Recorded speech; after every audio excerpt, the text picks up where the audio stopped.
की राजनीति के जाने माने चेहरे पूर्व केंद्रीय मंत्री उपेंद्र कुशवाहा हमारे बीच बैठे हुए हैं और एक बार फिर से हम आपसे अनुरोध करेंगे कि कृपया शांति बना लें और मूवमेंट को कम कर लें। अब चूंकि हम लोग बात बिहार की बात के मंच पर कर रहे हैं, कई सारी बातें कर रहे हैं, तो ऐसे में सियासत से जुड़ी बातें और उनकी चर्चाओं को भी हम देख और सुन रहे हैं।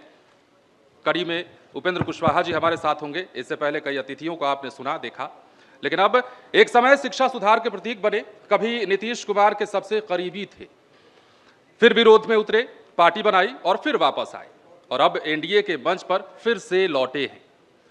उनकी राजनीति विचारों के इर्द गिर्द नहीं, बदलाव की बेचैनी के आसपास घूमती है। लेकिन मंच पूछ रहा है, बदलाव किस दिशा में? क्या उपेंद्र कुशवाहा की पार्टी एनडीए में निर्णायक ताकत है या फिर सिर्फ सहायक भूमिका में सीमित रह गई है? ओबीसी राजनीति, शिक्षा सुधार और गठबंधन की जटिलता, इन सब पर उनके पास हैं अनुभव के जवाब। लेकिन सवाल बिहार की बात के इस मंच पर बिहार की तरफ से होगा। जोरदार तालियों के साथ स्वागत कीजिए राष्ट्रीय लोक मोर्चा के अध्यक्ष, पूर्व केंद्रीय मंत्री और एनडीए के सहयोगी दल के नेता श्री उपेंद्र कुशवाहा जी का।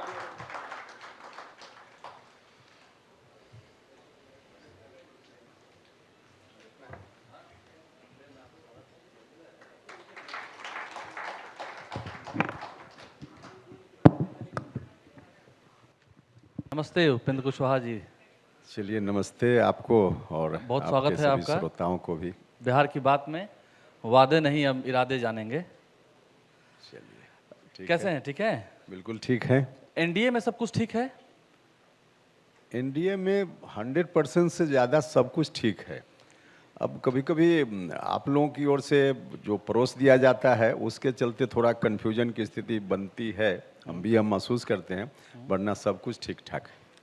नीतीश कुमार ही मुख्यमंत्री होंगे ना इस बार, अगर एनडीए की जीत होती है तो? कितनी बार यह बात हम लोग बोलें, एनडीए की ओर से बिल्कुल स्पष्ट है कि नीतीश जी के नेतृत्व में एनडीए चुनाव लड़ेगा और अगली सरकार गारंटी के साथ नीतीश जी के नेतृत्व में ही बनेगी। मुख्यमंत्री नीतीश कुमार ही होंगे? हाँ, तो नेतृत्व का मतलब सरकार का नेतृत्व कौन करता है? सरकार का नेतृत्व क्योंकि तो मुख्यमंत्री करते हैं ना। तो नीतीश कुमार ही आज भी नेतृत्व कर रहे हैं, मतलब मुख्यमंत्री हैं, और कल भी सरकार बनेगी तो मुख्यमंत्री नीतीश जी ही होंगे। जब इन्होंने आलोक ने ये सवाल छेड़ दिया है तो इसका थोड़ा और विस्तार से हम लोग जानना चाहते हैं, और भी लोग जानना चाहते हैं, और बिहार के तमाम लोग जानना चाहते हैं। इस सवाल का एक बैकग्राउंड है, उस बैकग्राउंड को आप भी जानते हैं कि अमित शाह जी ने कहा कि चुनाव के बाद फैसला होगा, और उसके अलावा एक मॉडल हम लोगों ने देखा है, महाराष्ट्र का मॉडल और मध्य प्रदेश का मॉडल, जिसके नेतृत्व में चुनाव लड़ा गया, वो मुख्यमंत्री नहीं बना। तो इसलिए ये आशंका है और इसलिए ये सवाल खड़े हो रहे हैं। लीडरशिप का क्या अब नेतृत्व उनका होगा, चुनाव के बाद बनेंगे या नहीं बनेंगे, ये आशंका लोगों में हो गई है। और इसका नुकसान नफा क्या आपको दिख रहा है कि अगर उनका नेतृत्व नहीं होता है, ये धारणा बनती है कि वो नहीं बन सकते हैं, तब क्या होगा? क्या इसका कुछ नुकसान हो सकता है? देखिए, बिहार महाराष्ट्र या दूसरा प्रदेश नहीं है, बिहार बिहार है, अपने आप में यूनिक स्टेट है इस मामला में। तो इसलिए बाकी जगह क्या हुआ वैसा बिहार में भी रिपीट होगा, यह तो दूर दूर तक अर्थ लगाने का कोई मतलब नहीं है। जहाँ तक अमित शाह जी ने जो कुछ भी कहा है उसका संदर्भ अलग है। उनकी पार्टी का एक अपना प्रोसेस है, नियम कायदा है, जिसके तहत कोई डिसीजन पहले से भी हुआ रहता है, लेकिन उसमें एक औपचारिकता पूरी करनी पड़ती है। तो उस औपचारिकता के बाबत उन्होंने ऐसी बात कही है, वरना एनडीए में डिसीजन है ऑलरेडी, इसमें कोई कन्फ्यूजन किसी को भी रखने की जरूरत नहीं है। इस तरह की चर्चा जो कहीं कहीं होती है ना, यही चर्चा कन्फ्यूजन को जन्म देती है, वरना और कोई इसका मतलब नहीं। आप कह रहे हैं कहीं कहीं चर्चा तो होगी, ठीक है। वो जो ट्वीट आपने किया था निशांत कुमार के जन्मदिन के दिन, मुख्यमंत्री नीतीश कुमार के पुत्र निशांत कुमार, उन्हें आपने शुभाशीष भी दिया, जनता दल यूनाइटेड का नया उम्मीद भी बताया, और नीतीश कुमार को कह दिया कि ठोस निर्णय ले। उस ट्वीट को मैंने नहीं, मुझे उम्मीद है यहाँ बैठे जितने लोग हैं कम से कम 10 बार 15 बार सभी लोगों ने पढ़ा है, और मैं एकदम विनम्र निवेदन से कह रहा हूँ आपको कि गजब का क्या आपने लिखा है। आपने निशाना साधा, सच्चाई बता दी। आपने तो कहा ही यहाँ कि जेडीयू के लोग भी ये नहीं कह पाते, जो कहना चाहते हैं वो मुख्यमंत्री नीतीश कुमार से दूर हैं। तो कहना क्या चाह रहे थे साहब आप? देखिए, उसमें तो बिल्कुल स्पष्ट है क्या हम कहना चाह रहे हैं। जब आप ही बता रहे हैं कि आपने भी ट्वीट पढ़ा है, बाकी सब लोगों ने पढ़ा है, तो जो कुछ भी हम कहना चाह रहे हैं तो उससे अर्थ निकल ही जा रहा है। अगर फिर भी कहीं कोई अर्थ बच जा रहा हो तो एक बार और जाकर घर जाकर वापस जाकर ट्वीट को पढ़िए। जितनी बार पढ़िएगा उतनी बार अर्थ और स्पष्ट आपको पता नहीं, चल जब चल उसके जाएगा। लेखक सामने है तो अच्छा से डिस्क्राइब कर पाएंगे ना कवि कहना क्या चाहते हैं। नहीं नहीं, क्या कहना चाहते, देखिए हमने जो कुछ कहा है उसमें सरकार के बारे में तो हमने साफ कहा है कि नीतीश जी का लंबा अनुभव है मुख्यमंत्री के रूप में काम करते हुए, और बहुत ही अच्छा काम उन्होंने बिहार के इंटरेस्ट में किया है।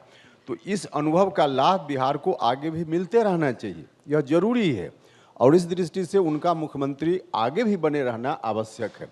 हमने पार्टी के बारे में कुछ जरूर कहा है, और पार्टी के बारे में शायद किसी को ठीक लगे न लगे वो उनका विषय होगा, चूँकि जेडीयू से मेरा भी संबंध बहुत पुराना रहा है। एक तरह से हम फाउंडर मेंबर रहे हैं उस पार्टी में, और फाउंडर मेंबर कोई थोड़ा दिन नहीं रहे हैं, हम तब तक रहे हैं जब समता पार्टी बनने की पृष्ठभूमि बन रही थी, उस समय से हम नीतीश जी के साथ थे। समता पार्टी बनी, उसी पार्टी का फिर नया संस्करण कह लीजिए कि जेडीयू है। नीतीश कुमार जी सरकार में आए 2005 में, तब तक हम कंटिन्यूअस उनके साथ रहे। तो जनता दल बाद में भी उन जेडीयू में हम गए भी और नज़दीक तो रहे ही हैं। तो इस कारण से जेडीयू में कहाँ क्या कुछ हो रहा है, क्या जेडीयू की आवश्यकता है, इस बात को हम भली भांति समझते हैं। और थोड़ा मेरे मन में दर्द रहता है उस पार्टी के प्रति, क्योंकि जिस पार्टी को अपना खून पसीना देकर हमने बनाया, उसमें अगर कहीं कोई कमजोरी आगे होती हुई दिखती है तो मुझको लगता है कि यह उचित नहीं है, और उसी दर्द के कारण हमने अपनी राय उसमें व्यक्त की है। नहीं, अब एक सवाल है इसी से जुड़ा हुआ उपेंद्र कुशवाहा जी, कि क्या ऐसा अफसोस भी होता है क्या कि हमने क्यों छोड़ दिया पार्टी? नहीं, बिल्कुल नहीं। रहते तो और बेटर कर सकते थे पार्टी को, या नीतीश कुमार, जो एक आम धारणा है कि अगर आप उस पार्टी में रहते तो आज जो उत्तराधिकारी खोजने की इतनी कवायद हो रही है जेडीयू की, वो शायद नहीं करनी पड़ती। आप स्वाभाविक रूप से उसके उत्तराधिकारी होते, दावेदार होते, आप उस पार्टी को संभालते। कभी अफसोस भी लगता है क्या? एक तो अफसोस की बात है, तो कभी अपने निर्णय पर मुझको अफसोस नहीं हुआ है, क्योंकि अब हर आदमी के साथ ऐसा होता है, ऐसा नहीं कि कोई मेरे साथ। आप अपने व्यक्तिगत जीवन में भी बहुत सारे निर्णय समय समय पर आप लेते रहते हैं। तो जब भी निर्णय आपने लिया होगा तो उस समय की क्या परिस्थिति थी, उस समय क्या संदर्भ था, उस समय परिस्थिति की क्या डिमांड थी, उसके आधार पर डिसीजन आप लेते हैं, हम भी लेते हैं। तो उसके चलते जब जब हमने डिसीजन लिया, उस समय की परिस्थिति, जेडीयू के अंदर की परिस्थिति, बाहर की परिस्थिति, तमाम परिस्थितियों को ध्यान में रखते हुए हमने उचित डिसीजन लिया। इसलिए उस निर्णय पर कोई अफसोस नहीं है। जहाँ तक नेतृत्व का सवाल है जेडीयू के अंदर, यह तो जेडीयू का इंटरनल मामला है, इस पर क्या टिप्पणी करनी। लेकिन आपने जिस तरह से खुल के कहा, निशांत कुमार को क्या आना चाहिए जेडीयू की कमान संभालने के लिए? बात तो यही है ना। ये किसको राजनीति में आना चाहिए, आपने नहीं कहा आना चाहिए, जनता वो दल तो यूनाइटेड की नहीं व्यक्तिगत उम्मीद। हमने, हाँ, उम्मीद के रूप में हमने जरूर, लेकिन अब वो आएंगे नहीं आएंगे, आना चाहिए नहीं आना चाहिए, यह हम राय देने वाले कौन होते हैं? हर आदमी को भारत के संविधान ने स्वतंत्रता दी है कि वो शिक्षा हो तो राजनीति करे, चुनाव लड़े, उसमें क्या दिक्कत है। लेकिन हम अपनी ओर से कोई राय स्पेसिफिक दे दे इस मामला में, यह उचित नहीं। अच्छा, आप मानते हैं निशांत कुमार में नीतीश कुमार जैसी काबिलियत है, उतनी क्षमता है? देखिए, नीतीश कुमार जी बनने में तो बहुत वक्त लगता है। ऐसा नहीं कि कोई नीतीश कुमार आज का आज बन जाएगा। नीतीश कुमार हैं, तो इसलिए ऐसा कैसे कह दिया जा सकता है कि कोई व्यक्ति, भले उनके परिवार का हो, बाहर का हो, कि नीतीश कुमार के बराबर की क्षमता, यह तो कहना मुनासिब नहीं होगा। पूछ ही लेते हैं, कैसे है नीतीश कुमार आपके नज़र से? कैसे है नीतीश कुमार अभी? कैसे है नीतीश कुमार जब उन पर यह आरोप लगता है कि वो तो अचेत हो चुके हैं, वो अस्वस्थ हैं, उनमें क्षमता नहीं है बिहार चलाने की? देखिए, संकट इस बात का है कि विपक्ष के पास आज रियल में मुद्दा नहीं है। जनता से जुड़ा हुआ जो मुद्दा है, उस मुद्दा पर बोलने का नैतिक बल उनके अंदर नहीं है। क्योंकि एक समय सत्ता में जब लोग थे तो खुद ही कुछ नहीं किया, तो आज उन सवालों को उठाएंगे तो लोग हंसेंगे। तो इसलिए जब उस तरह का मुद्दा नहीं लोग ले पा रहे हैं, तो ऐसा कोई मुद्दा लाओ जो कुछ उससे अलग हो। तो इसके कारण इस तरह की बात लोग करते हैं कि नीतीश कुमार जी बीमार हैं या अचेत हैं। बिल्कुल बकवासपूर्ण बात है। मुख्यमंत्री जी अभी भी, अब कुछ दिन पहले लोगों ने देखा कि बिहार भर का दौरा उन्होंने किया लगातार, अभी भी रोज दिन कहीं ना कहीं किसी न किसी सार्वजनिक कार्यक्रम में होते हैं, तो लगातार सरकार का काम कर रहे हैं हर तरह से, फिर भी उनके बारे में यह कहना, यह तो बिल्कुल उनके साथ एक तरह से कहिए कि अन्याय है। चलिए, आपने विपक्ष के तमाम आरोपों को, नीतीश कुमार की सेहत को लेकर के जो आरोप है उसको आपने खारिज कर दिए। एनडीए का जो सवाल था कि एनडीए की अभी जो स्थिति है, तमाम जो घटक दल हैं पांचों, उनमें कितनी एकजुटता है, सीट शेयरिंग की बातें हो रही हैं या नहीं हो रही हैं, ये जो आपस में अभी जो हमले हो रहे हैं एक दूसरे के ऊपर, इसका क्या, इससे क्या कितना नुकसान होता हुआ आप देख रहे हैं? तो ओवरऑल जो गठबंधन की तस्वीर के बारे में आप बताइए कि सीट शेयरिंग, मतलब सीटों का बंटवारा, अदला बदली, उसमें कई पहलू हैं, आप उसके बारे में, गठबंधन के बारे में बताएं। देखिए, सीटों का जहाँ तक मामला है तो अभी किसी भी गठबंधन में यह तय नहीं हुआ। ऐसा थोड़े है कि एनडीए गठबंधन ने तय नहीं किया है, जो दूसरा गठबंधन है उसने भी तय नहीं किया है। तो अभी कोई एनडीए को लेकर सीट शेयरिंग के मामला में यह कहा जाए कि नहीं हो रहा है, क्यों नहीं हो रहा है इत्यादि, सीट शेयरिंग में कहीं कोई कठिनाई नहीं होगी। समय पर सीट शेयरिंग निश्चित रूप से हो जाएगा। और जहाँ तक कुछ जो एनडीए के अंदर की बात आप बता रहे हैं, तो कुछ तो पॉलिटिक्स में लोग रखते हैं ना, उसका कहना कुछ है, कर चाहते कुछ हैं, उसके कारण कुछ लोग बोलते हैं, तो इस कारण से थोड़ी बात इस तरह की आ जाती है जिसकी चर्चा लोग करते रहते हैं। वरना एनडीए में समय पर सारी चीज़ें हो जाएंगी और हर तरह से एनडीए में कहीं कोई दिक्कत नहीं है। पूरे तौर पे एनडीए सहज है, सहज रहेगा। नहीं, हम अब बहुत स्पेसिफिक पूछ रहे हैं आपसे। आप लोगों ने सबसे पहले दौरा किया बिहार के, तमाम आपकी पार्टी के भी प्रदेश अध्यक्ष थे, पांचों प्रदेश अध्यक्ष घूमे, समन्वय की बैठक हुई, जिला स्तर पर आपने बहुत समन्वय बैठाने की कोशिश की। आज स्थिति ये है कि चिराग पासवान कह रहे हैं कि हमको शर्म आती है कि हम ऐसी गठबंधन सरकार को समर्थन दे रहे हैं, और दूसरी ओर जीतन राम मांझी जी कहते हैं कि हमको गर्व है कि हम ऐसी उसको समर्थन दे रहे हैं। जेडीयू कहता है कि वो चिराग पासवान अपने यहाँ के जो गुंडे बदमाश लोग हैं उनको हटाएं। तो ये क्या बिखराव नहीं है? आपने समन्वय बनाया और अब आपस में तीन पार्टी, आप उसको ढक तो नहीं सकते ना, जो बातें हो रही हैं बिहार प्रदेश में इन नेताओं को लेकर के? देखिए, हमने कहा ना कि एक तो सीट वगैरह का मामला रहता है, तो इसलिए कभी कभी उपेंद्र कुशवाहा भी ऐसा बोलते हुए दिख जाएंगे ताकि हमको लगेगा कि इस कारण से शायद आरएलएम में सीट की संख्या बढ़ जाए। तो ऐसी बात होती है कभी कभी। ऐसा इरादा है क्या आपका? मेरा है कि नहीं, हम होता है सो हमने कहा है। तो बाकी अब क्या बयान मांझी जी ने दिया, क्या बयान चिराग जी ने दिया, तो उनका मामला है। नहीं है, उनका मामला है, लेकिन नुकसान, जैसा आप ही की बात हम दोहरा रहे हैं, आपने कहा कि नाव डूबेगी तो सब डूबेंगे, सिर्फ आप नहीं डूबेंगे। एक बात हम आपकी बात से हम सहमत हैं कि इस तरह की बयानबाजी से नुकसान तो होता है, नुकसान तो होता है। हम कैसे कहेंगे कि नुकसान नहीं होता है? और ये पहली बार हम नहीं कर रहे हैं, हमने कई बार पहले भी कहा है और लोगों से आग्रह किया है, एनडीए घटक दल के सभी नेताओं से, कि इस तरह का बयान न दें जिससे बाद में उन्हीं को कठिनाई हो। तो स्वाभाविक रूप से इस तरह का बयान अगर आता है तो उससे परेशानी तो होती है, इसका नुकसान तो हो सकता है। तो हम आपके मन से, इस मन से भी आग्रह करना चाहते हैं कि जो भी एनडीए के विभिन्न घटक दलों के नेता एनडीए के विरोध में या इस तरह की बात जिससे एनडीए असहज होता है, तो इस तरह की बात नहीं करें, ऐसा बयान न दें। नहीं, उसमें एक हम इस, आपने कह दिया, अपील तो कर दी। हमको लगता है कि आपने भी पहले कहा कि नीतीश कुमार पूरी तरह से ठीक है, सब स्वस्थ है, सब। इस तरह की बयानबाजी जो है आमतौर पर तब होती है जब कोई मुखिया नहीं होता है, कमजोर हो जाता है, या कोई एक आदमी देखने वाला, कंट्रोल करने वाला नहीं होता है। तो कहीं आपको लग रहा है क्या कि कोऑर्डिनेशन पांचों पार्टियों में कोई ऐसा व्यक्ति नहीं है जो सबको संभाल सके, सबको साथ लेकर के चल सके? नहीं, ऐसा बिल्कुल नहीं है।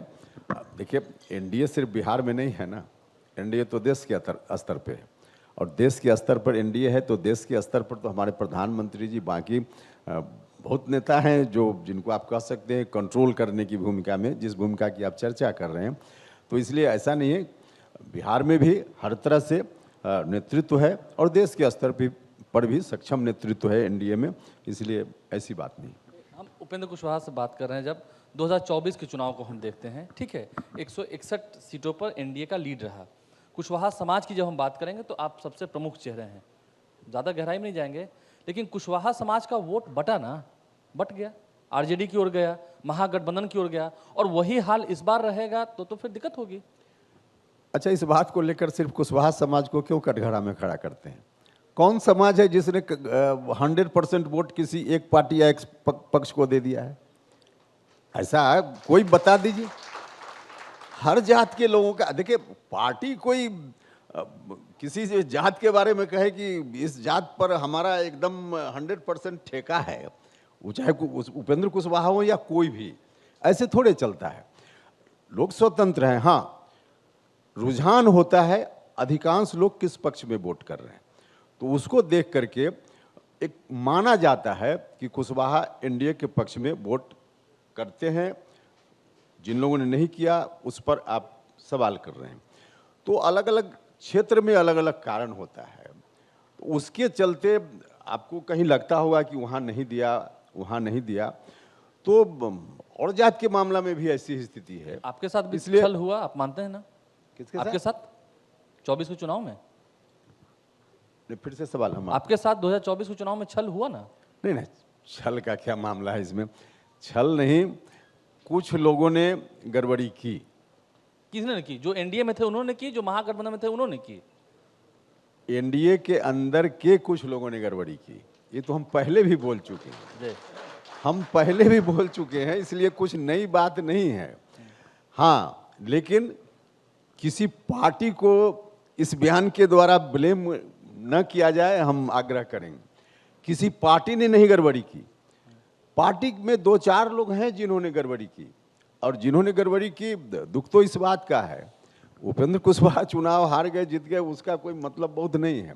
दुख इस बात का है कि हमारे प्रधानमंत्री जी आए और आकर उन्होंने आग्रह किया, मुख्यमंत्री जी आए हमारे क्षेत्र में, उन्होंने आग्रह किया, माननीय गृह मंत्री जी आए, उन्होंने आग्रह किया, तो इन लोगों की बात को भी कुछ लोगों ने नहीं माना।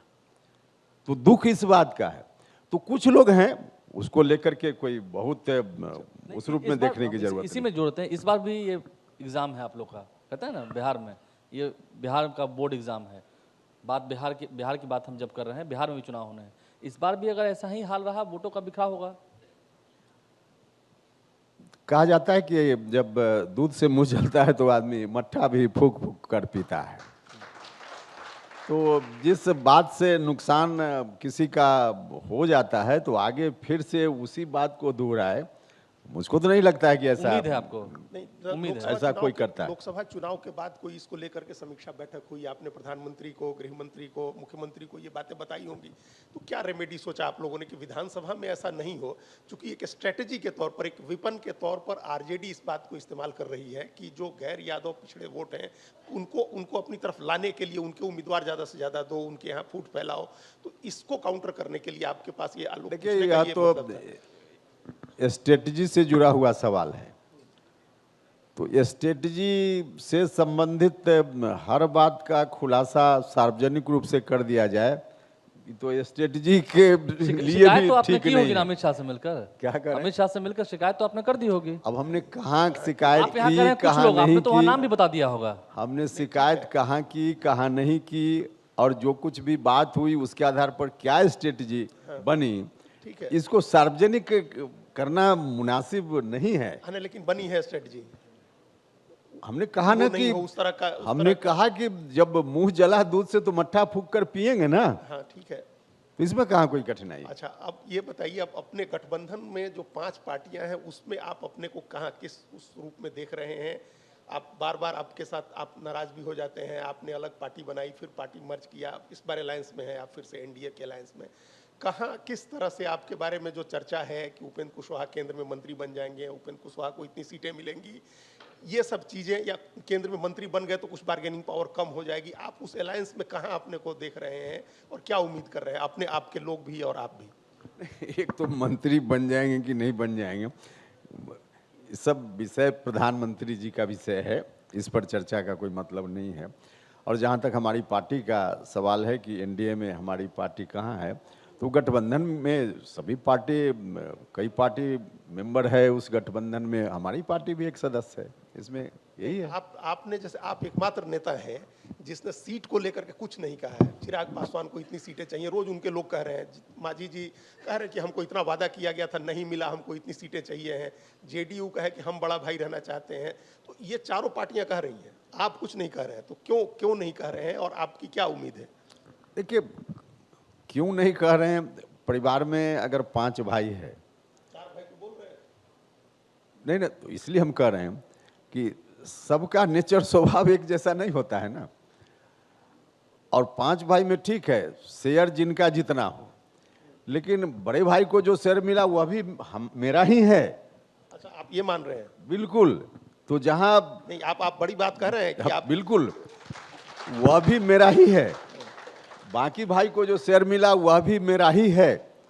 यह भाव जिसके अंदर होगा, तो इस तरह की बातों को लेकर ऐसी स्थिति नहीं करेगा। तो इसलिए हम मानते हैं कि 243 सीट एनडीए की है, 243 सीट राष्ट्रीय लोक मोर्चा की है। इसमें क्या दिक्कत? इस चुनाव में एक तरफ जहां नीतीश कुमार के नेतृत्व की आप बात कर रहे हैं, सामने में चेहरा है तेजस्वी यादव। कितनी बड़ी चुनौती मानते हैं? क्योंकि वो तो कहते हैं ना कि 2020 में ही हमारी सरकार बन गई थी। खैर उस वक्त आप अलग हटकर लड़े थे, उनकी सरकार तो 2020 में ही बन गई थी। वो तो शासनादेश के बल पर कहते हैं कि सरकार बना लिया, और इस बार तो कई सारी योजनाएं लेकर आ रहे हैं। वो कितनी बड़ी चुनौती है नीतीश कुमार के सामने? देखिए, कोई मुगालते में आरजेडी के लोगों को नहीं रहना चाहिए। खैर, राजनीति है और चुनाव है, तो हार पहले ही घोषित रूप में स्वीकार थोड़े करेंगे, नहीं करेंगे। लेकिन पिछली बार और अभी की स्थिति में बहुत फर्क है। पिछली बार जिस स्वरूप में एनडीए था, आज बदला हुआ स्वरूप है। पिछली बार एनडीए को डैमेज करने के लिए हम भी थे, हमारे लोग भी थे। आपने भी नुकसान पहुंचाया है। निश्चित रूप से हमने भी कई जगह नुकसान पहुंचाया, और चिराग पासवान भी बिल्कुल अलग थे। तो पिछली बार की स्थिति अभी नहीं है। अभी जिस स्वरूप में एनडीए है, कहीं भी पूरे बिहार में लोकसभा का चुनाव हो या आगे विधानसभा का चुनाव होना है, एनडीए का जितना वोट है किसी भी विधानसभा क्षेत्र या लोकसभा क्षेत्र में, अगर पूरे तौर पे यूनाइट रहे, तो कोई राजनीतिक औकात आरजेडी के पास या महागठबंधन के पास नहीं है कि किसी विधानसभा क्षेत्र में एनडीए के उम्मीदवार को हरा दे। सभी विधानसभा क्षेत्रों में कर रहे हैं। इसलिए इस बार जिस स्वरूप में हम लोग हैं, पूरी एकजुटता के साथ हैं। हम तो यह आपको बताएं कि जितनी सीट आरजेडी के लोगों को उस बार एनडीए के वोट के डिवीजन के कारण मिल गई थी, उतनी सीट भी दूर दूर तक उनको नहीं सोचना चाहिए कि मिलने वाली है। कितनी सीट मिलेगी महागठबंधन को? अब संख्या के आधार पर एग्जैक्ट हम कोई भविष्य वक्ता तो नहीं है। आपने आकलन लगाया होगा ना? हमने नहीं, आंकड़ा के आधार पे, अब जनता के ऊपर बहुत सारी चीजें हैं, छोड़ दीजिए। लेकिन जो रुझान दिख रहा है उसके आधार पे पिछली बार जहां तक पहुंच गए थे उससे बहुत पीछे रहेंगे आरजेडी को लोग, इसलिए सरकार बनाने का काम। लेकिन ये बात सच नहीं है कि बिहार में आपराधिक घटनाएं बढ़ी हुई हैं, बिहार में कैसे गोलियां चल रही हैं, प्रतिदिन कितनी हत्याएं हो रही हैं, इसे लेकर क्या समीक्षा नहीं होती है? क्या चिराग पासवान सच में गलत बोल रहे हैं? वो तो कह ही रहे हैं कि आपराधिक घटनाएं बढ़ गई हैं। क्या आप इसे नहीं मानते हैं? आम लोग सुन रहे हैं। घटना हाल के दिनों में हुई है, इससे इनकार हम कहाँ करते हैं। घटना हुई है, हम स्वीकार करते हैं, सच है। लेकिन सरकार का या पुलिस प्रशासन, स्थानीय प्रशासन, सामान्य प्रशासन, उसका दायित्व तो क्या होता है, यह बड़ी चीज है। एक समय था जब घटना होती थी, आपराधिक घटना, एक बच्चे का अपहरण हो जाता था, तो एक अन्य मार्ग में बैठकर फिरौती की रकम तय की जाती थी कि इतना पैसा दे दीजिए, बच्चा आपका छूट जाएगा। अपराधी के खिलाफ कार्रवाई करने की बात नहीं होती थी, अपराधी को पैसा पहुंचा दीजिए, आपका बच्चा छूट जाएगा, इस बात का डील होता था एक अन्य मार्ग में बैठकर।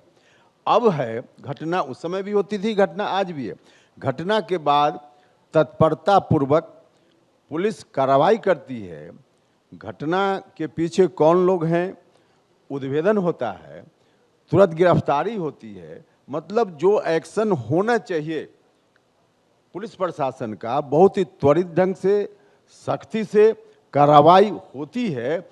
यह जो ड्यूटी है, इस ड्यूटी का निर्वहन प्रशासन के लोग मजबूती से कर रहे हैं, इसको देखना चाहिए। उसमें कहीं ना कहीं फेलियर है ना। 2005 के पहले वाले बिहार का आपका ये चुनाव का मुद्दा है, ये एनडीए का है ये मुद्दा कि 2005 के पहले का जो बिहार था, जिसको जंगल राज कह के, उस मुद्दे पर आप अगर जब ये आरोप उधर से लगेंगे तो आप ये फिर याद दिलाएंगे कि 2005 के पहले क्या होता था और उस आधार पर चुनाव अभी हम जो कार्रवाई कर रहे हैं, पुलिस जो कार्रवाई कर रही है, सरकार जो एक्शन ले रही है घटना के बाद, तो निश्चित रूप से इस एक्शन पर तो चर्चा होगी कि भाई ड्यूटी क्या है हमारी, हमने अपनी ड्यूटी के निर्वहन में मजबूती से काम किया कि नहीं किया। तो ड्यूटी है पुलिस प्रशासन की, उस ड्यूटी का निर्वहन पुलिस प्रशासन के लोग कर रहे हैं। अपराधियों के दिल से पुलिस का भय मिटा है, ये मान रहे हैं आप? कार्रवाई कर रहे हैं, आपराधिक घटनाएं रोज हो रही हैं। देखिए कई जगह तो इस तरह की बात आई है जो पारिवारिक मामला है, कई जगह और भी प्रेम प्रसंग का मामला है, कई जगह निजी मामला है। तो उस तरह के मामला में पहले से कोई बहुत एक्शन जैसी स्थिति कैसे संभव है? वो क्राइम नहीं है। नहीं, वो नहीं, क्राइम नहीं हम कैसे कह सकते, क्राइम तो है, लेकिन उसको बहुत रोक पाना, इस पर कठिनाई है, इस पर हम यह कर। हम लोग का बात आपसे होगी तो काफी लंबी हो जाएगी। और एक जरूरी सवाल हम पूछना चाह रहे थे आपसे कि आप एक बड़ा अभियान लेकर के निकले हुए हैं, आप परिसीमन को लेकर के लगातार सभाएं कर रहे हैं और आपका कहना है कि बिहार का हक मारा गया है राष्ट्रीय स्तर पर, तमाम दूसरे लोगों ने फायदा ले लिया, जब बिहार के हक की बात हुई तो परिसीमन का विरोध हो रहा है। इसके बारे में आप कुछ बताएं। देखिए एक तो हमारे लिए खुशी की बात है कि हमने हमेशा मुद्दों की राजनीति की है, इससे हर लोग सहमत होंगे। एक समय था जब भारत सरकार में जब हम शिक्षा राज्य मंत्री थे तो बिहार में शिक्षा का सुधार कैसे हो इस बात के लिए अभियान चलाते थे। और थोड़ी चर्चा करेंगे हम 30 सेकंड में कि उस समय जो जो डिमांड हमारा था, आप किसी के पास पुराना वाला मेरा पर्चा होगा, जो जो डिमांड था, तमाम डिमांड आज राज्य की सरकार धीरे धीरे मानते जा रही है और इसका प्रभाव भी दिखा है। हम समस्या सिर्फ नहीं बताते हैं, उसका समाधान भी बताते हैं। तो हमने किया और इस बार भी जो परिसीमन का मुद्दा हम उठा रहे हैं, बिल्कुल नया मुद्दा लोगों के लिए है। देश में परिसीमन न हो आगे, इस बात के लिए आवाज तो उठ रही है। परिसीमन का काम 50 साल से बंद है। 50 साल पहले तक परिसीमन हुआ।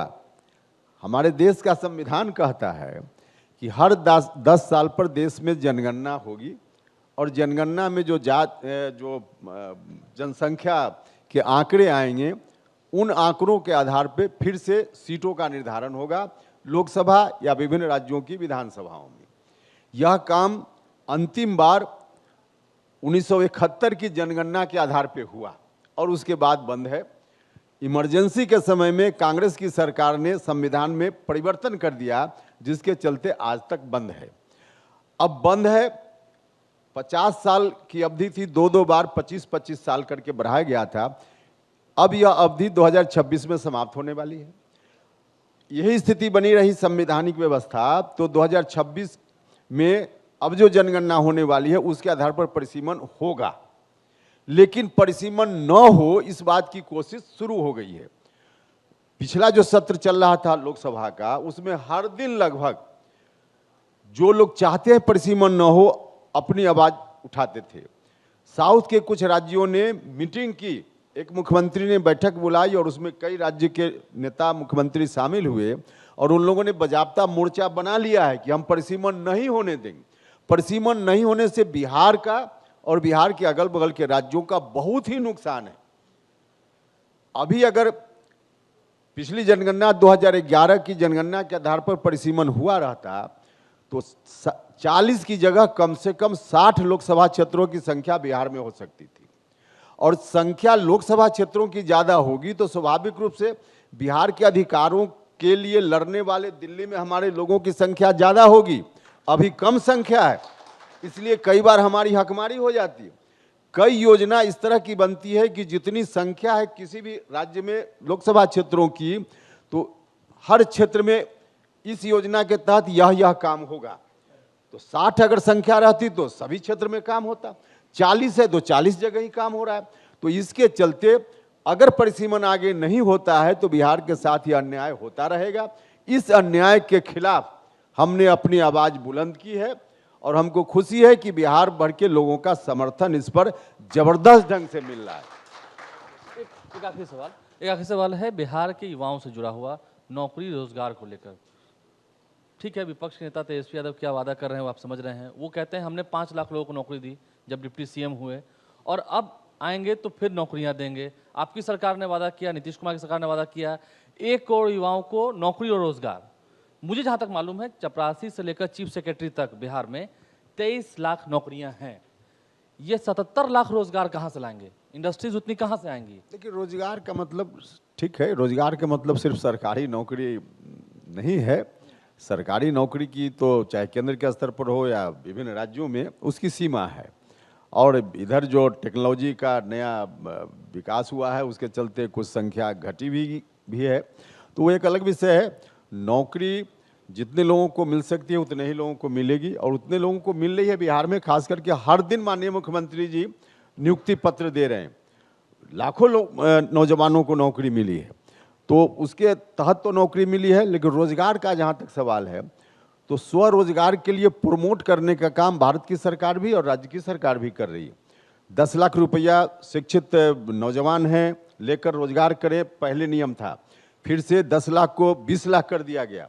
तो इस पर भारत सरकार का भी ध्यान है और राज्य सरकार का भी ध्यान है। और निश्चित रूप से एक बात तो है कि बिहार में यह ठीक है कि उसका भी लिमिटेशन है, बिहार में बहुत बड़ा इंडस्ट्रीज नहीं खुल सकता है, लैंड जमीन का भी मामला है, चर्चा करेंगे तो लंबा हो जाएगा। लेकिन छोटा छोटा उद्योग तो होना ही चाहिए, खास करके कृषि उत्पाद पर आधारित छोटे छोटे उद्योग होंगे तो उससे भी रोजगार होगा और उसमें रोजगार का सृजन भी होगा, कृषि का भी विकास होगा। तो इस पर सरकार का ध्यान है, चाहे भारत सरकार, राज्य सरकार, तो इस तरह से हम लोग करेंगे। बहुत शुक्रिया, बहुत शुक्रिया, आप हमारे साथ बहुत धन्यवाद जी। आपने आप आए, आपने समय दिया, आपने बिहार की बात की, शेड्यूल है उसमें से, और बिहार की बात की आपने, आपका बहुत बहुत धन्यवाद। Thank you.